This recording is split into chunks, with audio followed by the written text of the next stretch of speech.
KGF chapter 2 के and में Rocky पानी में डूबकर मर जाता है। फिर मूवी के एंड में एक सीन में केजीएफ चैप्टर 3 के आने का इशारा मिलता है। अगर रॉकी मर गया है तो केजीएफ चैप्टर 3 में क्या होने वाला है, क्या रॉकी उसमें वापस जिंदा होगा या नहीं, और प्रभास की सलार मूवी का केजीएफ से क्या कोई कनेक्शन है या नहीं, और केजीएफ चैप्टर 3 की स्टोरी क्या होने वाली है, इस पर पूरा डिटेल में आपको बताने वाले हैं। तो वीडियो देखते रहिए और सब्सक्राइब कर बेल आइकन भी प्रेस कर लें। अगर आपने केजीएफ चैप्टर 1 और चैप्टर 2 देख ली है तो केजीएफ की दुनिया में आप शामिल हो चुके हैं और केजीएफ और रॉकी का क्रेज आप पर भी चढ़ चुका होगा, क्योंकि ये मूवी इतनी एंगेजिंग और दमदार है कि ऑडियंस में ये एक कनेक्शन बना चुकी है। लोगों में इसका क्रेज भी बड़ा जबरदस्त है। अब अगर ऐसे में मेकर्स केजीएफ चैप्टर 2 बनाकर मूवी का एंड कर देते हैं और आगे इसके सीक्वल्स नहीं बनाते हैं तो मेकर्स के हाथ से केजीएफ चली जाएगी और केजीएफ जिसका क्रेज फैंस में बहुत हाई है उसे मेकर्स खो देंगे। अगर मेकर्स एक नई और फ्रेश मूवी बनाते हैं तो वापस इन फैंस को उससे जोड़ा नहीं जा सकता और इतने बड़े फैन बेस को मेकर्स खो देंगे। इसीलिए मेकर्स केजीएफ के इतने बड़े फैन बेस को खोना नहीं चाहते हैं। इसलिए केजीएफ 2 के एंड में केजीएफ चैप्टर 3 का क्लू जोड़ दिया गया ताकि जो क्रेज केजीएफ 2 के लिए था उसे केजीएफ 3 पर शिफ्ट किया जा सके और डेफिनेटली केजीएफ 3 केजीएफ 2 से भी बड़ी ब्लॉकबस्टर हिट होगी। केजीएफ चैप्टर 2 में क्लू मिलते ही इंटरनेट पर केजीएफ चैप्टर 3 को लेकर प्रिडिक्शंस लगने लग गए और चैप्टर 3 की स्टोरी भी निकलकर सामने आने लगी। हालांकि ऑफिशियल तो चैप्टर 3 के बारे में कुछ भी निकलकर सामने नहीं आया है, लेकिन चैप्टर 2 में ऐसे बहुत से छोटे छोटे क्लूज छोड़े गए हैं जिनसे केजीएफ चैप्टर 3 की स्टोरी शुरू होने वाली है। उन्हीं क्लूज से हम केजीएफ चैप्टर 3 की कहानी को सामने ला रहे हैं। तो शुरुआत करते हैं केजीएफ चैप्टर 2 में छोड़े गए वो सवाल जो अभी भी अधूरे हैं, जिनको केजीएफ चैप्टर 3 में दिखाया जाने वाला है। केजीएफ चैप्टर 2 और चैप्टर 1 में रॉकी अपनी माँ से एक वादा करते दिखाई देता है कि वो एक दिन दुनिया का सबसे अमीर और सबसे पावरफुल आदमी बनेगा, लेकिन केजीएफ 2 में रॉकी केवल भारत का ही सबसे पावरफुल क्रिमिनल बना था, दुनिया का नहीं। तो यहाँ जवाब मिलता है कि रॉकी का वादा अभी भी अधूरा है। वहीं केजीएफ चैप्टर 2 में रॉकी अपनी माँ को पूरी दुनिया का सोना लाकर देने का वादा करता है, लेकिन केजीएफ 2 में रॉकी केवल भारत के केजीएफ का ही सोना हासिल कर पाता है। इसलिए अपनी माँ से किए गए ये 2 वादे पूरे किए बिना रॉकी मर तो नहीं सकता।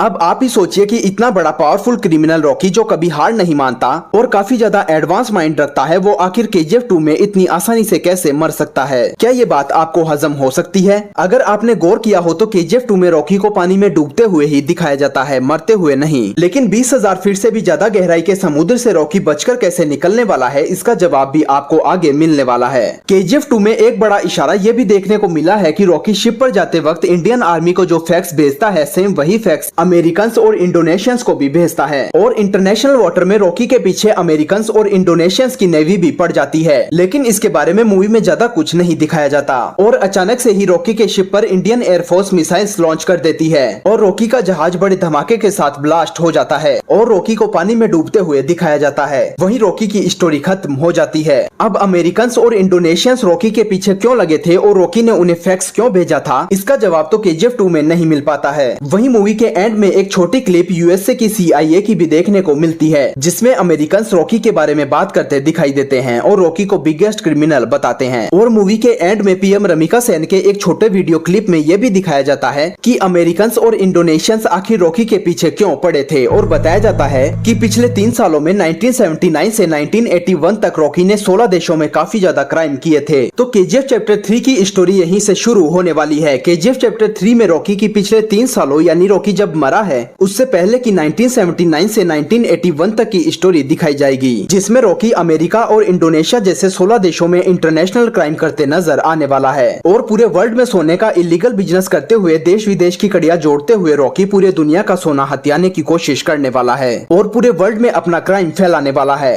केजीएफ 2 में जैसे भारत सरकार के विरुद्ध क्राइम करते हुए रॉकी इंडिया का बिगेस्ट क्रिमिनल बन जाता है, वैसे ही केजीएफ 3 में रॉकी इंटरनेशनल लेवल पर गोल्ड का इलीगल सप्लाई और बिजनेस करते हुए दिखेगा और इनायत खलील जो केजीएफ 2 में जिंदा बचा हुआ था उसकी एंट्री केजीएफ 3 में भी होने वाली है और हो सकता है कि केजीएफ 3 में इनायत खलील रॉकी के हाथों मारा जाए। केजीएफ चैप्टर 3 में इंडिया, यूएसए और इंडोनेशिया जैसे 16 देशों के बीच जंग छिड़ सकती है। तो केजीएफ चैप्टर 3 चैप्टर 2 के मुकाबले काफी ज्यादा महंगी और बड़े स्केल की मूवी होने वाली है, क्योंकि मूवी में इंटरनेशनल लेवल पर फॉरेन कंट्रीज की शूटिंग दिखाई जाने वाली है जो पूरी तरह हॉलीवुड स्टाइल में शूट होगी और मूवी में एक्शंस और VFX भी बहुत ज्यादा टॉप रेटेड देखने को मिलने वाले हैं। अब यहाँ बड़े अनुमान ये भी लगाए जा रहे हैं कि केजीएफ चैप्टर 3 में रॉकी पानी में डूबता नहीं है बल्कि पानी से बचकर निकल जाता है। अब रॉकी इतने गहरे पानी से बचकर कैसे निकलने वाला है ये भी जानने की कोशिश करते हैं। जब रॉकी पानी में डूबता है और वहाँ अमेरिकन और इंडोनेशियंस की नेवी रॉकी के पीछे आती है तो यहाँ प्रिडिक्शन ये लगाए जा रहे हैं कि केजीएफ चैप्टर 3 में रॉकी जिंदा बच निकलता है, क्योंकि जब रॉकी का जहाज ब्लास्ट होता है तो रॉकी मरता नहीं है, केवल उसे पानी में डूबते हुए ही दिखाया जाता है। और मूवी में ये बोलते हुए भी लास्ट सीन में बताया जाता है कि जहाँ रॉकी डूबता है वहाँ गहराई 20,000 फीट से ज्यादा है, जहाँ से इंडियन नेवी के हाथ कुछ भी नहीं लगता, मतलब कि रॉकी की डेड बॉडी भी उन्हें नहीं मिलती। और वहाँ से रॉकी को अमेरिकन सी पनडुब्बी के जरिए बाहर ले जाते हैं और इस तरह रॉकी जिंदा बच निकलता है। इसीलिए पूरी प्लानिंग से केजीएफ 2 के एंड में रॉकी अपने दिमाग का यूज करते हुए पूरी सूझबूझ से अमेरिकन और इंडोनेशियंस को फैक्स भेजकर बुलाता है ताकि रॉकी वहाँ से किसी तरह बचकर निकल सके। और इसी तरह रॉकी की स्टोरी केजीएफ 3 में आगे बढ़ने वाली है। तो केजीएफ चैप्टर 3 बहुत बड़े लेवल की मूवी होने वाली है, जिसमें अब तक दिखाए गए रॉकी को और भी ज्यादा बड़ा पावरफुल क्रिमिनल दिखाया जाएगा, जिसका खौफ पूरे वर्ल्ड में देखने को मिलेगा। और रॉकी कैसे अपनी माँ से किए गए वादे को कि वो एक दिन दुनिया का सबसे अमीर और पावरफुल आदमी बनेगा, उसे पूरा करते हुए दिखाई देने वाला है। वहीं कुछ खबरें प्रभास की आने वाली सलार मूवी की भी निकल कर आ रही है कि सलार मूवी का कनेक्शन केजीएफ से हो सकता है। केजीएफ 2 में जो छोटा लड़का फरमान अधीरा को पुल पार करने से रोकता है और अधीरा उसे मार देता है, लेकिन क्लियरली उसे मरते हुए नहीं दिखाया जाता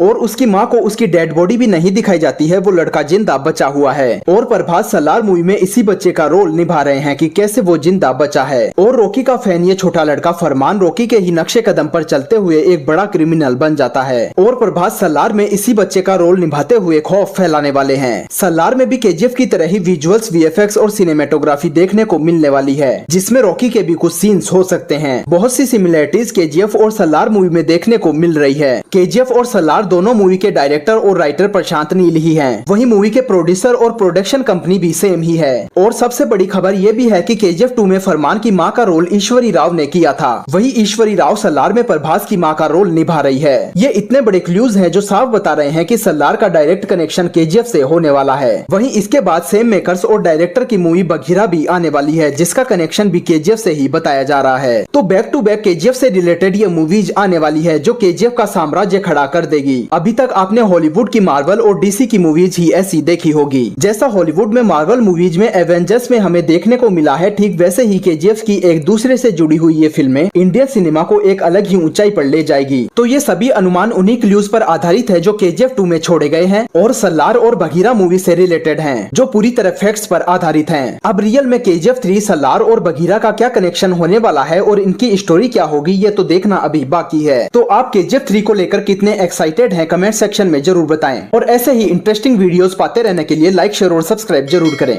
धन्यवाद।